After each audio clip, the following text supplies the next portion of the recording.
Ladies and gentlemen, boys and girls, children of all ages, it's your boys at the 1973 podcast, and we won't stop. So, fellas, back again. Got the professor with us, missing Shaggy, but we're going to go right into it, and we're going to talk about one watch. Everybody knows the rules. Brad's pick. Brad, Ed, we'll start with you first, and then we'll get into it. All right. Hey there, podcast fans. You ready to show off your love for the 1973 podcast? We've got over 20 different designs of t-shirts and hoodies that capture the essence of classic stuff. Whether you're a fan of the show or just love that retro feel, we've got something for everyone. From bold prints to subtle nods to your favorite personalities, each piece is made with top-notch quality. I mean, top-notch. And that timeless style that you create, lounging at home like a big lizard or making a statement out and about. And don't wait, our collection is flying off the shelves faster than you can say, don't be cheap, buy a shirt. Visit us now at bonfire.com and grab your favorites before they're gone. 1973 Podcast t-shirt store on YouTube. Just click the link below. All right. So one watch. Everybody knows the rules. It was Brad's pick. Pick the hometown movie, so he says. Bradford, what was the pick this week? I picked a movie just for you homers. It was filmed in your backyard with your people doing y'all's thing. A movie about two Irish Catholic brothers who become vigilantes and they use religion and freaking visions and like a bunch of weird, religious motivated stuff. They become like Robin Hood of the slums, and as clumsy as they are, they become heroes. The little people love them. The cops start to love them. Even the bad guys start to love them. They're like, man, these guys are just so likable, even though they're kicking our butts. It's the Boondock Saints. It's an incredible movie. First time I watched this on VHS, my buddies brought it over. I was like, bro, you got to watch this. Popped it in the VCR. I thought it was going to be Debbie Does Dallas or something wild. It was the Boondock Saints. This movie became my whole personality for like a whole summer. I was like, I've never seen something this incredible before. I don't even know what to do with myself because as like a 16, 17-year-old kid, and I watched this movie for the first time, I was like, I don't know. This is probably the movie that launched me into being an amateur movie buff because I was like, I don't know what movies could be like at this time. And I'd already seen Star Wars and the prequel Star Wars and the original trilogy. And I was already the Star Wars head and I saw something like this and I didn't know movies could be done like this. Um, Even though it gets like cheesy and violent in a lot of points and whatnot, man. But star-studded cast. It's got Sean Patrick Flannery is his name. Norman Reedus, the guy from freaking The Walking Dead. If y'all know him from The Walking Dead, we can't even be friends because he did Boondock Saints first, and it had William Dafoe, and probably one of his best movies ever. I love this movie, Boondock Saints, man. I don't even know what to say about it. I think it's an incredible movie, like from start to finish. I loved every second of it. It's not You're as good as rating, Rogue One. Would you're you give it? rating though. I'm gonna give this film a solid 8.6. Good score. Good score. Tom, we got to add Shaggy score in. Shaggy scored it. What was it, Brad, that he scored it? Disturbingly low, 7.5. Okay. All He right. has zero taste. I can't add a lot of stuff to this that Brad didn't really already add. The Norman Reedus reference. This came out. We were talking before we started recording that this was one of those movies that kind of came out after Pulp Fiction, and there was a ton of movies that came out. There's certain times where genres of movies will pop up and they're popular, and there'll be a bunch of copycats out. And I'm not saying that this is a copycat. I'm just saying that those gritty noir stories, very driven on story, not so much who's in the movie, which I love it when it's like that because the story is what is immersive about movies I like. And so my score is going to be 8-1. for Boondock Saints. For me, it's not so much quotable, but it's a movie that I owned in my collection, so it's gotta hold a certain score if you owned it at one time. So it's worth a watch again if you go back and you've never seen it. It's definitely, or if you are a Norman Reedus fan, I guess a lot of ladies prefer the Norman Reedus, so it's a thing. Ed, Boondock Saints.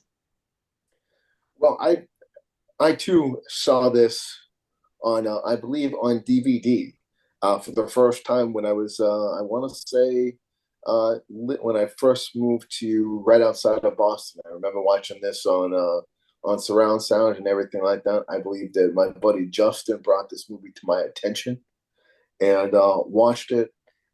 Very Pulp Fiction-y, kind of Reservoir Doggish, kind of that genre. Things that I didn't know until I did a deep dive here. I pushed the joke and went really deep on this, and it only made $30,000 in the 5 theaters that it was released in, and I believe that it made $50 million. After it, and it became like that cult classic. Billy Connolly was in it. From Head of the Class. And then also I totally forgot that William Dafoe was in it until the opening scene. I was like, wow, I totally forgot that he was in there. Just having a former territory in where a lot of that movie was shot. So kind of in knowing that there was that kind of element in that section of Boston, in the 70s and 80s and early 90s. It was a good movie. I think I'm gonna, certainly a cult classic, not very quotable, except for, Mr. Funny Guy, It's super quotable. Not for me. And look, it's my What? opinion. Hey man, it's like my opinion, all right? So I'm gonna give it a 7.9. You know what? I'm gonna quote the bartender. Y'all need to make like a tree and get the out of here. Okay. Brad, how come you use the whole word? I mean, did human resources get to you? Yeah. Well, you guys, I think if we say a lot of F bombs, I think YouTube throttles Okay. our viewership. I Like might have to I might have to agree with young Bradford on yeah, that one too. So yeah, everybody gets one per yeah. episode, so use them wisely. Like I'm, I'm about to get fired. listening to other podcasts and like watching them on YouTube, like they don't drop the F bomb at all. I was like, damn, I got to clean that up. So I'm holding this back. we're gonna kick it to the guy that's got the Reservoir Dogs poster in back of him. We're gonna kick it to the guy that's got the movie collection next to him. Phantom, what do you got for Boondock Saints? I mean, what's not to like about a vigilante flick? Right. The thing that was great about it when Brad threw it out there, it honestly was like one of those movies that I know I've watched, and like riddle like could like remember nothing about it. Like when I rewatched it, it was like I never saw it before. I gotta say that Willem Dafoe makes the movie for me. He's he's like flamboyant. His character is awesome. I liked it. I liked it a lot. I mean, I don't think I'm more a Pulp Fiction guy. Like if you want to compare those kind of movies, but I'll come in with 8.1. I thought it was really good. Yeah. The thing that was funny is like I know that I liked it, but just so long since I saw it, it was like I was almost doubting myself. Like, have I never not seen this before? But I own it. What's great about this segment is it's long overdue. We were talking about adding movies for the longest time. I think it's great because we get a chance to not so much up front, but eventually do deep dives into these movies and really, if we haven't seen them for a while, or maybe like me, like I said with Scrooge, it was one of those movies you see on uh, come across your feed on cable all the time. It was like, you know, so it gives you a chance to really kind of give the attention that it needs for for podcast purposes and movie buffs and just have at it. So speaking of movie buffs, we got the professor. Tom, you're going to bring us back home, round table this, give us a score, your score, and your pick for next week. All right, first let me say, Darren, our number one fan, piped in this week. He gave it an 8. He said he loved the rapport that Sean Flannery there and Norman Reedus had together. Now buckle up, Brad, because if you thought Shaggy had bad taste, I'm not quite. I'm not going. It's still passing, but to me, I think it's a total ripoff of like Pulp Fiction. I think the director was trying too hard to be Quentin Tarantino in this thing, and I mean, I liked it, but another thing I thought I love William Dafoe, but I thought he overacted the shit out of this thing. It almost to the fact that some parts to me were a parody. But I thought overall, I thought it was pretty good, to be honest with you. And going off of what you said about the Boston people, I never knew until I was kind of looking it up. The two of the detectives are Boston comedians, Jimmy Tingle and Bob Marley, who I actually saw in concert one day, and he is wicked funny. He's hilarious. I love that guy. But my score overall, I'm giving it a passing grade. I'm giving it a 7.2. Passing grade. So You guys are breaking my heart, man. So anything over a 6.5 is a passing grade, you would say, Thomas, right? Yeah. Yes. Okay. So what do we get for a total score so I can mark this down for editing purposes? Give me a sec. Gotta do the math. I mean, Thomas, I hope you can do better than I did last week when my hand. Oh, Ed, go, Ed, don't talk Don't about do that. that. Don't do You that, did fine, Ed. buddy. You did fine. Ed, don't beat yourself up like that. Oh, it's terrible. Head trauma is the thing. CTE is the thing. Don't feel bad about it. It is. It's a real thing for sure. Yep. Just gonna save the 3.9s for when we actually get a 3.9. Yes. Yes. Yep. All right, 7.9. Ooh, 7. Oh, look at that. For the Respectable Boondocks, score. very respectable. I think everything that we've done so far, you guys got to agree that the scores have kind of been where they should have been. Yes, very much so. Well, except for y'all's takes on Rogue One. Still the best Star Wars movie ever made. You're high. Thomas, please save us. All right, my pick for this week is a 1995 movie. I absolutely love the script. I'm going with The Usual Suspects. Oh, Kaiser Soze. One of my favorite movies. Oh, right. See, now there's another movie. Came out right around the Pulp Fiction time in that gritty noir type thing. And I think that movie in Pulp Fiction was actually at the movie theater at the same time. I mean, there's so many movies that came out around that time. 2 Days in a Valley, so many. There's a whole string of them. So homework for next week. Usual Suspects. That's not a tough watch. Boondock Saints is one of those movies also that they should have cut off at one movie. They're actually making a third one. It's going to be out 2026. Oh, no. Yeah. No. So we're going to put a cap in one watch. Everybody knows the rules and move on to, there it is. Move on to, speaking of garbage, we're going to move on to talking wrestling this week. We're going to review the 2025 Royal Rumble, which was, in my opinion, absolutely horrible. It wasn't that bad. Oh, that's a clunker, Brad. That's a clunker. It wasn't that bad.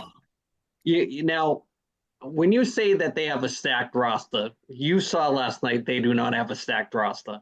There's so many. They could get that roster down to about 50 guys. And then everybody else, let them go wherever they need to go. TNA, AEW, let them go. Because that is an awful roster. That bottom half. They've got a good roster. They just have lousy bookers. Yeah, definitely on that, Tom. Bradford, you want to weigh in on this Royal Rumble? So I didn't hate it. I didn't love it. I had really high expectations for because we talked about it and I think we amped it up so much in our heads that when we got the final product, it didn't live up to our own expectations. So we had unmet and unfulfilled expectations, which is why it kind of sucked a little bit. But the women's Royal Rumble, first of all, was phenomenal. It was, I'm gonna say it, man. It was better than the men's Royal Rumble. And the reason why is because they brought in legends, they brought in Jordan Grace from TNA, and where they lacked in, usable, bookable people from like the Raw and SmackDown roster, they peppered in and filled those gaps with NXT. I've been telling y'all for a year, you got to start watching NXT. The women's NXT wrestlers carried that women's Royal Rumble. And I will die on that. They had Julia, they had Stephanie Vaquer, they had Lash Legend, they had Roxanne Perez, they had Lyra Valkyria, who just recently jumped to Raw. So I still kind of consider her NXT. Um, the women's Royal Rumble was incredible. And then you get to the men's Royal Rumble and they waste spots on Otis and freaking what's his name? That German dude. I don't remember his name. He's banging Tiffy Stratton. That's why you're Ludwig. jealous. Ludwig. You're only jealous because of that, Brad. Yeah, That guy's a So great heel. That's they a wasted spots on him. They wasted spots on when they called Tozawa. I was like, there's no freaking way.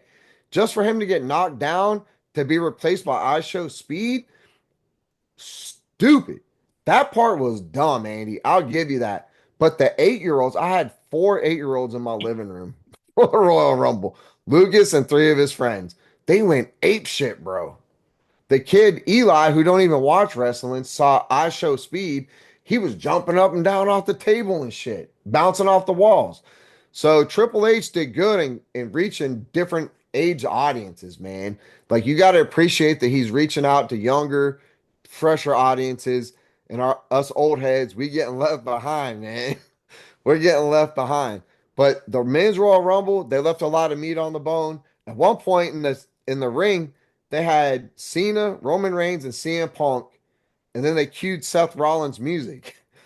That should have been an epic encounter. Kind of fell flat. John Cena coming out.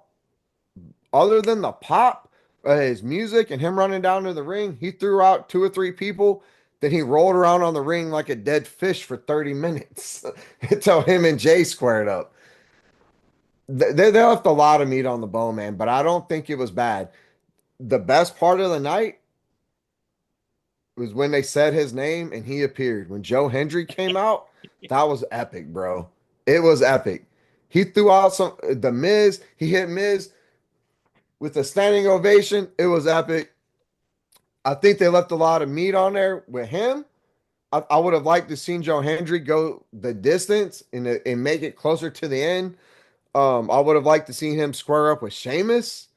You know, geographically, they're both kind of from the same areas. I would have liked to have seen that. And Logan Paul, I used to be a fan. I thought he was a great heel. Him coming in at number 30, and bro, that was stupid. He should have been in early. They should have left somebody special for number 30. The Rock, for God's sakes, could have come out at number 30. Anybody except Logan Paul. I'm also a little pissed that Charlotte Flair took a year and a half and 2 years off for her injury, shows up, wins the Rumble, and now it's gonna main event WrestleMania. Like, that's stupid. There's so many other women that have earned that spot, and to give that to Charlotte Flair, I think, is a slap in the face to the women that have been working their butts off. So, didn't hate it, didn't love it. That's great. I don't think it was that bad. I'm gonna 17 eat it. It was good. It was good. See, Jimmy Uso, not sold on him. Jay Uso, not sold on him. Not sold on I know it's the merch sales. Number one merch. That's the Number modern one. day Jimmy Valiant right there. That guy that's mid-card at best for me. Sorry. That's intercontinental title picture. As hard as the Phantom is with Hall of Famers, I'm hard on your spot on the card. Yeah. I mean, I think he's out kicking his coverage for sure. But he's over. The kids love him. Middle-aged men love him. The moms love him. The dude is a fanboy. the people that hate Jey Uso the most are the old heads that are the old school wrestling fans, man. But even yeah, in NXT though, man, where was Ethan Page for the Royal Rumble? Ethan Page is a star. Where was Trick Williams? You want to meet somebody? You think Jay is over? If they would have queued up Trick Williams, whoop that trick, bro, I would have had to pull Lucas off the ceiling.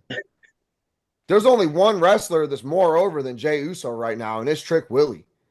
But like, where were they? That's what I don't get. There was not a single NXT guy in the Royal Rumble, but half the roster in the women's was from NXT. So where was everybody at? Gave us Tozawa, Otis, Chad Gable, Ludwig. Give me a break, man. They could have done better. Could have done better. But Jey Uso, I'm gonna eat you all night, baby. Let's talk some dirt about this Royal Rumble, because the Cena thing at the press conference was different. He didn't field any questions. He kind of set the tone like, hey, I let myself down. I was trying to be not selfish and do the right thing, but now I'm going to do the right thing and beat this 16-time world title reign that Flair has. And this way, someday I can shake the hand of the person that breaks mine. Pretty cool. I just don't know what they're going to do with the whole Cena storyline and who's he fight? I mean, do you want to see Jimmy or Jay or one of the Usos, whoever the hell it is? It's Jay. Jay. Main event Jay Uso. Do you want to see a main event WrestleMania? You really do? Put some respect on that name. It's a gimmick. It's a gimmick. That's not selling tickets for me. Just saying. The thing that's funny is we've been Hulk Hogan's been taking a beating lately, and then Cena ends up losing the match to Jey Uso, and then when he's doing that thing, and he's almost like, "I got to do what's best for business, and what's best for business is me winning the belt." It was like such like I don't know, like all right, well yeah, I'm gonna put the belt on you, I guess. Like I don't know, it's kind of like that. That was like almost like a heel promo, like. Yeah, but you know what, man? Cena always puts the business first, man. He always puts other dudes over. He got in the ring and hugged Jey Uso. He put Jay over. I think he's saying that to kind of mend the wounds and bandage up all the butthurt fans because Cena didn't win. And he's going to promise a finish at Elimination Chamber. He's not going to win that. That could be a pretty There's good no way. elimination chamber with if they have Cena, Reigns, Rollins. He's not going to win it. That's going to be that should be. They could have potential of having a really good group of guys in it. It'll be a good match, but he's not going to win. He's even admitted he don't have the cardio or the endurance to go the distance in a match. So he's going to just kind of flop around the ring again. And I think somebody else will win, and Cena's just going to keep leading us along. I think if he goes to break that 16 championship title record, it's going to be against Joe Hendry. It's got to be. He's going to go to TNA, beat Joe Hendry, put that whole company on his back, put them over.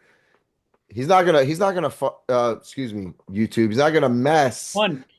That's my one, YouTube. Don't throttle us. He's not gonna mess with the storylines we have going for WWE, man. Cena's not that guy. He's not gonna do it. One of the knocks on him too is that when they compare him to Ric Flair, they always say that Ric Flair won the world title in like multiple companies. And Yep. Cena is strictly a WWE guy, so if they want to throw a little curveball in there and try to throw one out from the outside, might be a little different too.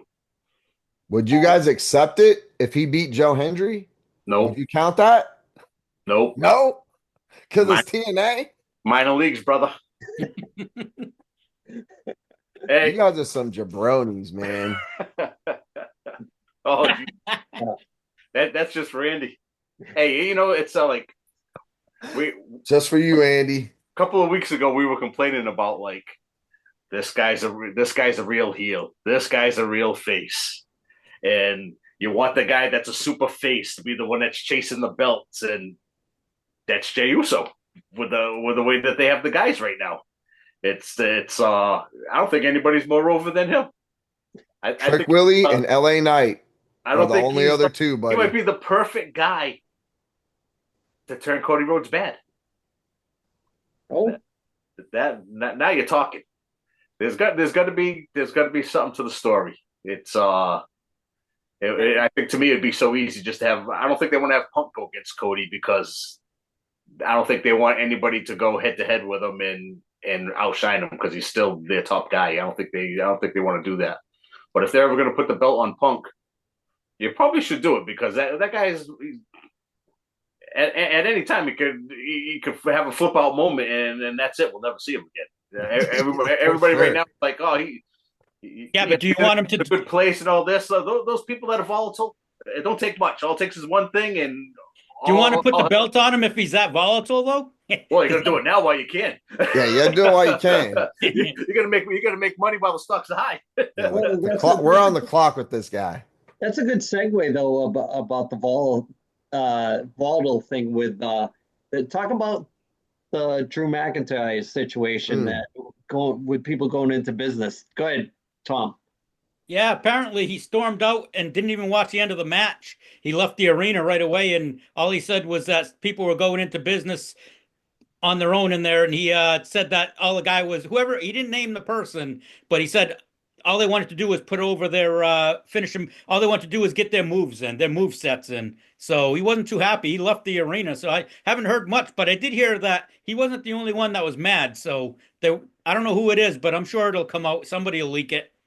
He kind of gets screwed though because he's like a top guy, and to me, he always seems like him and Rollins a bit, Yep. but I think more so him. Like he's a good soldier, and they shit on him. Like the other three guys, they all got thrown out together, but they still had their storylines were still working on the outside with the three of them all fighting. It's probably they're gonna end up having a three-way dance or whatever come WrestleMania or whatever. They got plans for all of them. He got tossed. The cameraman wasn't on point, so whoever they had the camera on, all they did is show him get thrown out of the rope. So whatever story was with him getting tossed out, kind of. I think that the one thing that I wanted to get out that I thought they dropped the ball with was Jacob Fatu. I thought that was Man, like if they were just gonna have Strowman throw him out, they should have had him be the first guy in. And when all those stiffs that you guys were talking about were coming in, one at a time, he should have been pigeon tossing them like that. He was like the only person in the whole match until the big guys came in, and then you could have like the last 10 guys fight. But I don't like how they presented him at all. I thought that was shitty. no, he was wrecking shop. And, when you had the first two come out and it was Ray and Penta, I was like, hell yeah. Like, let's go. This is an old school lucha match. They didn't do shit. Right? How about when Penta got pigeon tossed and both his feet touched the floor like 2 minutes in? Yeah. And then they were like, nope, nope, nope. It was just one foot. I was like, oh, buddy. We had our first botch of the night. Yeah, don't quit. We're almost done. Yeah, we're almost done, buddy. But there was a lot of missed opportunities, man. Like I said, they left a lot of meat on the bone, man. Even like Roman Reigns and Jacob Fatu never really squared up that much. And I was waiting to see a huge clash with that. We did get Braun Breaker spearing Roman, which I thought was great. And Braun Breaker was in there wrecking shop, but we got a little bit of Braun and Jacob Fatu, which if y'all remember, several episodes ago, I said that was my dream booking. I want to see those two square up, but we didn't get a whole lot of it. They left a lot, man. Like they could have done so much more with that Royal Rumble with the guys they had in there. I thought the thing that was whack too was with Logan Paul. I like him more than you guys do because I just think he's just such an attraction that he's like easy money for them to make. Oh yeah, But, for sure. He had that spot where he jumped from the ring apron to the table. Yep. So in my mind, I'm like, all right, like is he just going to stay on the table and like kind of cheat his way to get towards the end? And I'm like, well, he's probably not going to be one of the last guys. So he ends up, he walks on the barricade, he ends up jumping to the steps and he goes back in. But then when he ended up making it all the way to the end, I was like shitty psychology. Like, why did they just not have him just stay sitting on the table the whole time? And then at least he would have an excuse for being one of the last guys left. So I didn't really care for that. And as far I think they worked everybody to let Cena be down to the end, but I don't think Cena was going to win. He threw out CM Punk too, didn't he? Logan Paul. Yeah, He did. I know you was mad. So they kind of leave as much as they booked that, they kind of left it with a lot of what ifs. So I think that was the motivation. I would think if they booked it well, the motivation for the main event guys, like what if all the other guys are all undercard guys, so it doesn't really, you throw these guys on the cards at WrestleMania and it's just fodder underneath.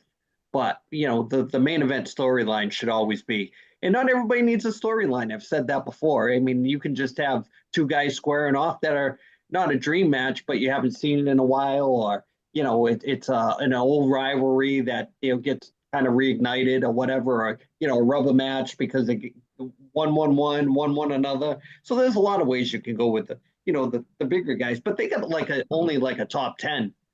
All I know is everybody needs a friend like Sami Zayn. I tell you what, you can shit on that guy all you want. That's the best friend going. He'll go back to Roman Reigns. He always comes back. He's like a puppy dog. He's like a puppy dog. Yeah. You know why? El Generico. Generic fans. The thing that I thought actually was kind of cool was like we were killing like the kayfabe thing. So they're all, they have guys in the ring doing whatever, and then now they're in the back and they're showing these guys fucking hugging and kissing in the back, good match and all this. It kind of they use it to their favor though, because now everybody knows that he's really friends with I was gonna call him Kevin Owens, but just having him out there puts a little slice of believability in it. Like, oh shit, he's really his friend, and then he's like, oh, is he hurt? Is he like? He was like, it makes it seem like he's checking on him legit, and that he's not a part of the show. So I think kind of use that stuff both ways. Well, he's the modern day Tito Santana in my book.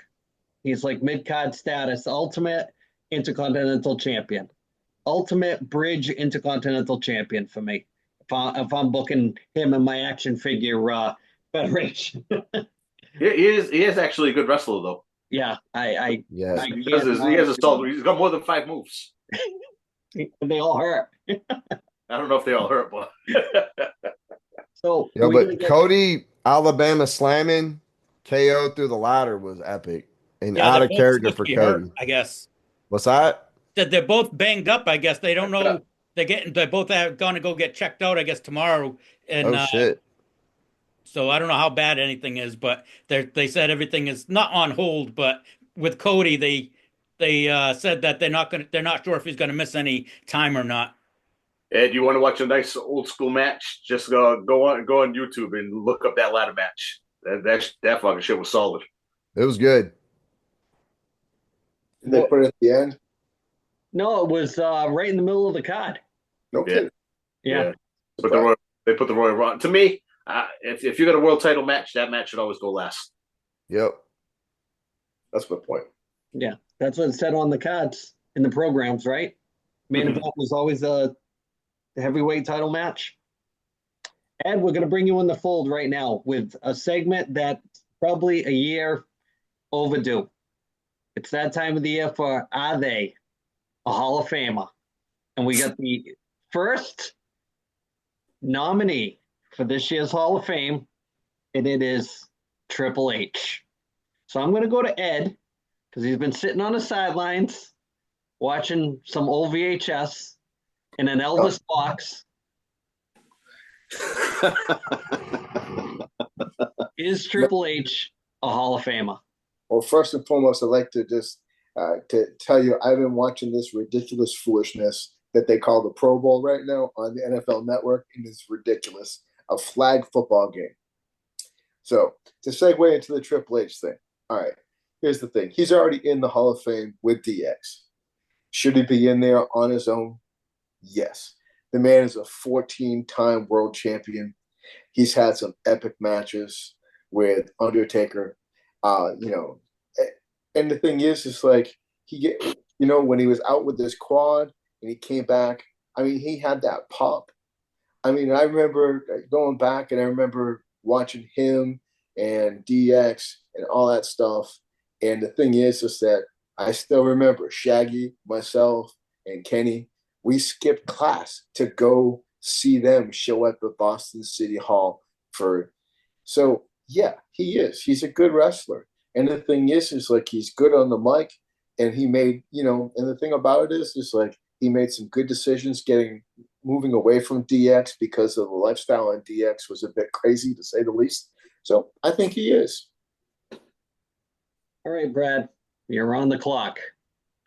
Triple H, Does Hall of Famer. Yes or no? Triple H? Absolutely. Great wrestler. He's had great gimmicks. DX was legendary. Married the boss's daughter. Graduated to ownership. Pretty talented booking. And one of my pet peeves with the WWE Hall of Fame is they like to induct dudes that are still on the active main roster. Like a clear delineating factor should be you're actually retired from wrestling before you go into the Hall of Fame. He's retired from wrestling. He has a heart condition. He'll never go back in the ring. He's done great for the business, 100%. They got this one right.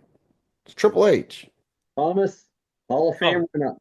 absolutely no brainer. I think he should have been in a long time ago, but I think the only reason they didn't is I mean, it seems funny saying this because there's no brick and mortar thing, but I think with the whole nepotism thing with him marrying Stephanie, I don't think they wanted to make it look, but he's a no brainer. He should have been in a long time ago. So, I'm saving the Phantom for last. He's the Julius Caesar of this segment. But for me, Triple H is one of the guys that kept wrestling old school when during there were times where the whole game moniker was just an old school throwback. He never veered away from the Killer Kowalski training, and he was a student of the game, self-proclaimed student of the game. Uh, watched a lot of old school wrestling, and you can see in his style, the Holly Race knee drop, things like that. Just there were certain things when he got in the office that he was able to do that Vince never did. He brought Bruno back in the fold. Bruno should have, whether you liked him or you didn't like him, he should have been in that first class of Hall of Famers. And after all those years, he brought him back in the fold. He brought, whether you like him or not, he brought the Ultimate Warrior back in the fold. He brought a lot of guys back that really had been disconnected through Vince, and he was the gate for getting them back into where they deservingly should be in the WWE legend status or whatever. So credit to him for uh, leaving the ring and keeping old school and people still on their minds of these guys that had been kind of lost in the shuffle. So for me, I don't know why it took this long, but I kind of agree with Tom. Maybe it was one of those things that they didn't want to throw it because he was married to Stephanie or whatever. I'm sure maybe he said, I don't want to go in yet, or who knows. But for a lot of these things, my pet peeve with the Hall of Fame, and I'll say it every year when we talk about this stuff, is why do they wait till after these guys pass away to put them in? There's whether they get up there like Thunderbolt Patterson and have a ramble of 20 minutes. I'd rather see that than the son of or the granddaughter of, or it's just not the same when they wait till somebody passes away, like the Ivan Koloff thing, another guy that should be in. Uh, he was around all these years, and they couldn't put that poor guy in the Hall of Fame and let him have his moment in the sun. So back to the Triple H thing for me, it's probably overdue, but I agree it should go in. And he's headlining this year, which I was kind of surprised with that, but that's another thing. So I'm waiting. Phantom, you're gonna close this out with your choice. I think not only is he a Hall of Famer, I think he's like a first ballot Hall of Famer. If you look through his career, just his versatility, just in his characters alone. When he first started as the blue blood kind of guy, then he had the kindergarten gimmick with the DX and the joking around. He's wicked funny. Then as he had that time with Evolution, he kind of had more of like a Ric Flair kind of a character when he had the belt. And then even when he was doing the cerebral assassin stuff, even after that with the leather jacket, as the times were coming, he always changed with the times. The stuff that he's doing now behind the scenes has been phenomenal. He was the leader of not one but two all-time groups. It's he's without question up. I mean, I don't know if you actually did your rankings of like your top 50 guys of all time, where he would fall in, but he's probably pushing top 20 guys. He's got that's a strong resume. Well, not to cut you off, but the builder side of it is what I'm more impressed with because of the deal with TNA, whether you like it or not. I think it's just things he's trying to do things that it's almost like somebody saying to himself, if that was ever me, this is what I would do. And it seems like that's what he's doing. And if you could kind of sprinkle, never forget where wrestling came from into everything going forward, I think that's kind of what he's trying to do. He's trying to never let you forget where they are, how they got there, and the people that have come before these guys that are popular now. And maybe Punk would be there, not be there if Vince was still there. I think one of the parts why he never went back was because how Vince was. So, I mean, when he showed up last year, Vince was. I don't think Punk was really a big fan of his either. Right. So you gotta, when it's best for business, I guess. It works, right? Well, I think he's he's probably evolved as a person. I mean, he's not like he's old, but he's getting up in age, and I'm sure when you're an active wrestler and you're only worried about yourself, that you're going to take care of you. That's all you got when you're in that business. But to run the show, you have to look at it through a different lens of glasses. Yeah, totally agree. So yeah, you need a different lens of glasses. I think we need to get. Hey, Andy, for an old school guy though, he's letting the kayfabe die. You figure he'd be a little bit more protective of it. Yeah, right. Yeah, the jury's not out on that, so that's always open to topic of discussion. Speaking of that, I wanted to mention before we move on from the wrestling stuff, we were yesterday, February 1st, the 28th anniversary of an event that we were at. Crossing the line again, ECW. The very first time that we went to the ECW arena 28 years ago yesterday. And what a story that is. That is a story in itself. I don't think Brad's ever heard that story about the cops bum rushing the stands, fist fight right in front of us. Just what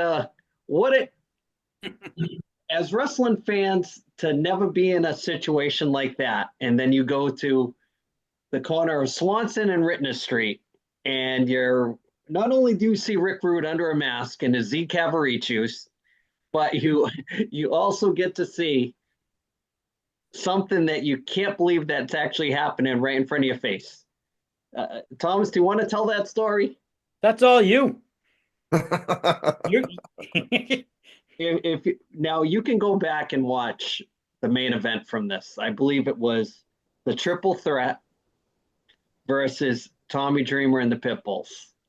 So we're on the hard camera. You can see us all night, just by sheer luck. Looking young and fresh. Where we were sitting, we're all in a row, right on the camera the whole night, that whole show. And hey, we weren't all on the camera the whole time. No, that's true. This is also true. I think my father got the most FaceTime out of anybody. So long story short, there's a kid with his girlfriend and her parents. And then there were two other kids that had Triple Threat shirts on, and they were standing like silent the whole night. The whole crowd's rowdy, except for these two guys, like two bumps on the log, stand like Taz in the corner. And all of a sudden, here's the Triple Threat in the ring. They're announcing the participants in the main event. all of a sudden the kid with his girlfriend just yells out, like at one of those moments where it just happened to yell and it's quiet. He yells, "Franchise, you suck." That's all he said. These two guys that were sitting like bumps on a log the whole night with their stop going after the kid with the girlfriend and the girlfriend's parents. Like they're like maybe 19 and 18 with parents that are probably like in their 40s. And then there's a big fight right in front of us. Here come the Philadelphia cops, like bull rushing through the crowd. And what's the famous quote? Say it, Ryan. Get my dad. Get my dad. Grab my father. You see the whole Down crowd. Peel him off the floor. Yeah, so we're about three risers up, and I forget who It was like it was like high school bleachers. all of a sudden here from one side of the hard camera, the whole crowd getting pushed one way towards us, and then all of a sudden here come the cops, and then my father's getting pulled like one way into it. We're like pulling him the other way. So if you ever get a chance to go back and watch that main event, you'll see it. It's I don't know if they've ever posted that on YouTube, but I'm sure somebody has it by now. Oh, But I just couldn't believe that it was 28 years ago. That if you've never been to Philadelphia, you wouldn't understand it. There's so many Philly stories. Every time we go, there's a different one. we're in the hotel and we're getting dressed and we're getting ready to go to the wrestling. And I had that Moose Johnston Cowboys jersey in Philly. Nice. And I wanted to wear it to wrestling. And Tom's like, Franco, No. you're not wearing that walking around over there because you're asking for problems. And then when we ended up seeing how that crowd was, it wouldn't have ended good for me. So the great I love when the stories come up and it, for whatever reason. So we'll segue away from that. Tom, we got it. Oh, go ahead. One more thing. One more wrestling thing. I don't know if you guys saw it or not, but I think you can put the Brock Lesnar coming back thing to rest for a while because it just came out, the Janelle Grant thing. They just amended the thing and they named him and they named Michael Hayes as they had been previously. It was like like I don't know how they worded it, but like sort of like this had an X, they didn't have a name. Well, they named Brock Lesnar as being the woman was offered to him for sex, and I guess with Michael Hayes allegedly, and then Michael Hayes allegedly received video that Vince made her do and sent it to him. So it could be getting interesting. Yeah, that's a subject that's always a great story to bring up when we keep tabs on that. It's kind of been kind of quiet for a little bit, but I read that article today about the Michael Hayes thing, and that doesn't surprise me at all. Not at all. Tom, you want to do some shitty picks and do some sports talk before Sure. All right. Tom Shitty Picks is brought to you by Brock Street Brewing Company, located at 244 Brock Street South in Whitby, Ontario. Everything is brewed in-house, including their hard iced teas, their beers, vodka sodas, and their hard seltzers. So if you're in the Whitby area, go check them out and tell them the 1973 podcast sent you.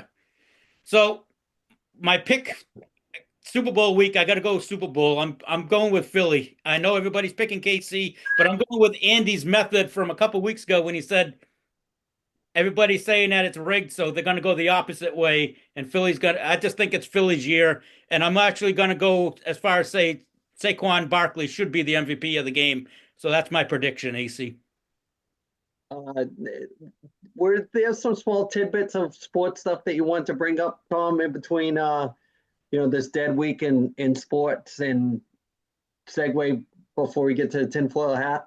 Well, I don't know if you guys saw the hit last night in hockey, but Ryan Hartman kind of went dirty and did Tim Stutzel a little bit dirty off of a face-off, and he's got a meeting with an in-person meeting with the NHL. So looks like he's going to get probably multiple games. I don't know if you guys saw it or not. I just want you to know what you guys thought.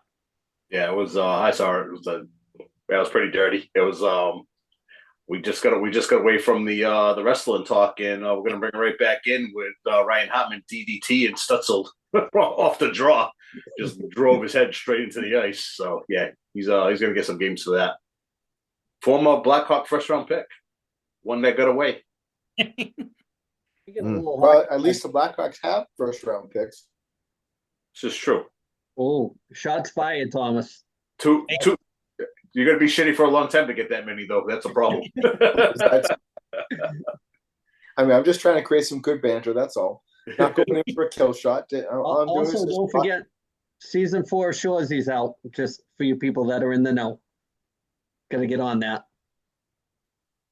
So, Tom, that's a quick wrap up of sports this segment. We should jump into some tinfoil hat then. Here we go. All right, Bradford. Alrighty. Brad's tinfoil hat conspiracy of the week is brought to you this week by the book Loving Elliot, a fitting tribute to undying love, written by our very own Andy Clark. It's available on Amazon.com. Elliot was the oldest special needs Jack Russell Terrier when he passed away at the age of 21. Get ready, put on your aluminum foil, hit the rod Serling, and we're going to take you into one of my favorite segments, the tinfoil hat. Bradford. We're probably past due on this one because this one happened a while ago. But you remember a few weeks ago, Andy, you were like, Brad, will you ever run out of tinfoil hat? And I was like, God, no. There's something every week. I'm not even going to talk about the missile that struck Philadelphia. That wasn't a plane. Give me a break. So, what we're going to talk about, Luigi Mangione. I know you guys are just on the edge of your seats. So, let's talk about this picture. You guys see that? This is Luigi being paraded through the courtroom. This is Lee Harvey Oswald being paraded to the courtroom. The same color sweater, the collar coming out on both guys. You got a dark suit on one side, a tan suit on the other. Like, the world is a stage, fellas. Like, the conspiracies write themselves, man. Like, they did this on purpose. There's no doubt about it, man. There's no doubt about it. And then, so the deeper you go into the Luigi Mangione thing, man, so allegedly he traveled 6 miles in 3.5 minutes on an e-bike. Unless he's an Olympic athlete, you're not gonna go 6 miles in 3.5 minutes. They allegedly caught him on one camera and another and on the e-bike. It doesn't add up. Okay, the math's not mathing. To quote my buddy Ed, he used a ghost pew pew. If you guys don't know what that is, basically you can buy parts of one and 3D print the other parts you don't have and put it together. It takes a little bit of knowledge, a little bit of know-how. A smart person can probably figure it out. Highly unlikely that a college kid did it. Let's just be honest. I know I'm grasping at straws there, but I seriously doubt this kid put that all together. His arrest photo was strikingly similar to that of Lee Harvey Oswald. I just showed y'all that. He's pretty much considered a hero by, look, murder's murder. I'm not condoning it. Like, somebody got killed, a life was lost. Whether it was Luigi or not, he's not a hero. He needs to be punished and pay for his crime. I'm a firm believer on that. No matter what, you do the crime, you do the time. But That's what Beretta said. he's heralded as such a hero that the jury selection might get nullified. He might get off altogether because they're not going to be able to pick a jury that isn't influenced in either in that they have TikTok and they're on board with that he's a hero or he's a modern day Robin Hood, or that they're not a victim of healthcare insurance denying one of their claims. So there there's such a large population of people on both sides of that they may not be able to find a jury to accurately um, fulfill that role for his trial. So it just might get thrown out altogether. He had a manifesto. Why do these guys always have manifestos, man? They found a manifesto in his backpack, right? Like they found it. Come on, man. They just like slide that in there. Oh, he's a manifesto. He's guilty. He's the guy. Um, he screamed, "It's completely out of touch and an insult to the intelligence of the people," as they carried him into the courtroom. I think he's the fall guy. If he's anything, he's the fall guy. Um, some channels are calling him the Neo. from the Matrix, right? That he's gonna like, that's just weird. Uh, and then it was said they found his jacket in the park, like after the shooting occurred, but then they arrested him in the jacket was originally black in the surveillance cameras, and when they brought him in, it was green. It's like stuff doesn't add up. Like little details don't check out. And then the news originally reported that it was done. It was a like a professional hit. They're like, this was done by an expert, somebody with training, professional hit. Come to find out, it was a college kid. So weird, super weird. Anyway, that's my tinfoil hat. Nothing checks out with this case. Just like everything that's fed to us, super weird. Lots of inconsistencies. I don't know what to make of it. Thomas, you want to do your rebuttal to that? I got nothing. I totally agree. I've always thought that he was a fall guy in this one. Ed? Well, I just think it's very interesting on how there's all this different evidence that's planted around the city, and that's pretty amazing that he can ride an e-bike 6 miles in 3.5 minutes. That's pretty impressive. Maybe it was really charged. Well, I mean, you never know. I mean, and not to mention getting around New York City in that same time too. Huh. I don't know. I think a lot of this is just that. I think that you know, where there's smoke, there's fire. I mean, like Senator Kennedy said, conspiracy theorists are 37-0 at this point. Imagine that. He Yep. must watch the podcast. We've probably done about 37 of them now. Yep. So, I think it's just one of those things where, I think that part of the thing about it is that, like, with the tainted jury, I mean, it should probably kind of show you that people are, really kind of getting sick and tired of how, kind of like people are getting railroaded all the time. That's just my take. I think it has a lot to do with there's so much information that you're bombarded with depending on what platforms you're on. And you kind of, even if you have a sprinkle of intelligence in you, you want to look at it and say, hey,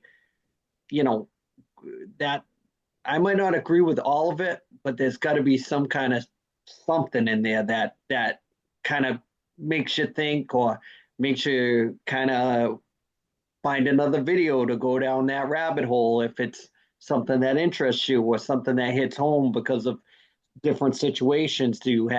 Is it military based, and then you have somebody that's been in the service, or is it something that you had an aha moment at one time and you went back to it because this ignites that flame again? So I think we're at a point where the world is so bombarded with information. It's just a matter of putting that filter on and kind of just doing deep dives with the things that interest you and kind of searching for knowledge. If you're one of those people, you're never too old to kind of fill that hard drive with new things. So great, always a great segment.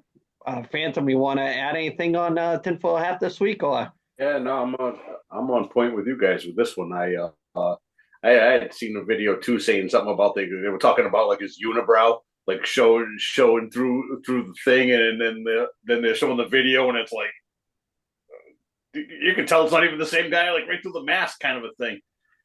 Never mind the stuff that Brad brought up about the manifesto. Can't even get our kids to do homework, and these guys are just writing books. Right. It's amazing when you just start dissecting it at different, just different levels of whatever your interests are. Even if you just stick to what your interests are, the levels of things are just crazy. So, yeah, let's wrap up this week's episode. Thomas, what do you got? Want to give a shout out to our man Dennis. Everyone we've had on the podcast to start the football season all gave their Super Bowl predictions, and Dennis is the only one to get both teams correct. So good job, Dennis. What do you got this week there, Ed? Well, let's see. Well, it's always good to see you boys. Number 2, 5 years ago today, I rode a marathon on a rowing machine for charity. Damn. Just check out Ainsley's Angels. It's all about inclusion and all that other good stuff about putting people ahead of yourself, kind of that can't do what you can do. So that was a great experience. Not to mention, I did it after going to a Tool concert the night before, and only on 2.5 hours worth of sleep. So, and that's what I got. God damn, Phantom, man. what do you got this week? Who am I gonna shout out? I'm gonna shout out the oldest boy Dylan for making us all feel old. We were tearing up the text during the Royal Rumble, and all the stuff that us old bastards were bitching about. He sending me texts at the exact same time that you guys had texted me, and everything was the opposite. So it was kind of it was cracking me up. But we were like, "What's up with this speed guy? This is stupid." And he sent me a text like, "Oh, speed's on! This is awesome." Logan Paul. I'm like, what the hell? So I don't know. Maybe we're getting old, and Triple H actually has a hot beat on what people really like. Bradford, what do you got? Told you guys, man. I told you. I told you. I just want to shout out the missus. It was her birthday. I seriously doubt she's even going to watch this, but I just want to tell her happy birthday. So this is episode 103. Next week is episode 104. Obviously, it will be the last episode of our second year doing this podcast, and off to hopefully big things in year 3. Always hope for the best. Keep the boys around for another season, and keep having some special guests here and there, branching off, doing some other stuff, hopefully, and we can keep this party rolling. So from our house to your mother's house. Later, everybody.